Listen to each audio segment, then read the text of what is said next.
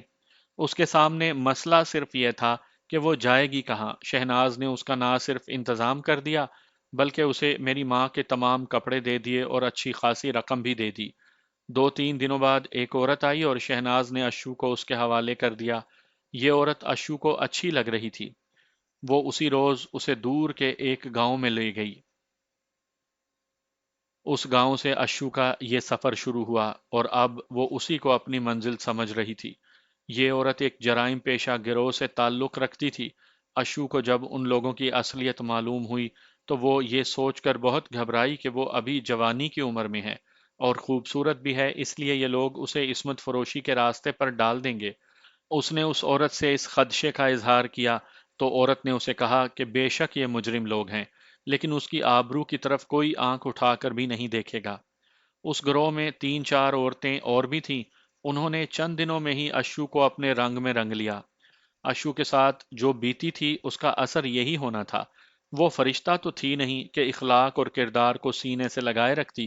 اس نے صرف ایک چیز کو محفوظ رکھا تھا، اور وہ میرا پیار تھا، جو اس کے دل میں ابھی تک زندہ تھا۔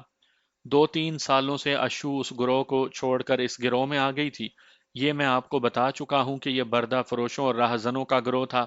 اشو نے اب تک اس گروہ میں اچھی خاصی حیثیت حاصل کر لی تھی۔ گروہ کا سرغنہ اور اس کے تمام آدمی اس پر بھروسہ کرتے تھے، لیکن اب وہ میری محبت کی خاطر اس بھروسے کو ٹھیس پہنچانے کا تہیہ کر چکی تھی۔ لیکن تم مجھے نکالو گی کس طرح؟ میں نے پوچھا۔ تم کہتی ہو کہ رات کو دو آدمی ڈیوڑی میں سوئے ہوئے ہیں۔ وہ ہنس پڑی۔ اس نے بڑے پیار سے مجھے قریب کر لیا اور منہ میرے کان کے ساتھ لگا کر مجھے بتایا کہ میں یہاں سے کس طرح نکلوں گا۔ شام کے بعد دو آدمی جنہوں نے ڈیوڑی میں سونا تھا آ گئے۔ کچھ دیر میرے پاس بیٹھے اور اشو کے ساتھ باتیں کرتے رہے اور ڈیوڑی میں سونے کے لیے چلے گئے۔ آدھی رات کے قریب اشو نے مجھے جگایا۔ اس کے ہاتھ میں ایک موٹا ڈنڈا تھا جو اس نے میرے ہاتھ میں دے دیا۔ اس کے ہاتھ میں رسیاں تھیں جو اس نے اپنے پاس رکھیں۔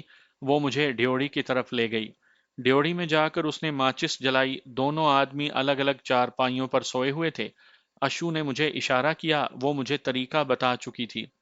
ایک آدمی پہلو کے بل سویا ہوا تھا اور دوسرا پیٹھ کے بل۔ میں نے ایک کی کن پٹی پر پوری طاقت سے ڈنڈا مارا اور فوراً بعد ایسا ہی ڈنڈا دوسرے کی پیشانی پر مارا۔ پھر دونوں کو ایک ایک ڈنڈا اور مارا۔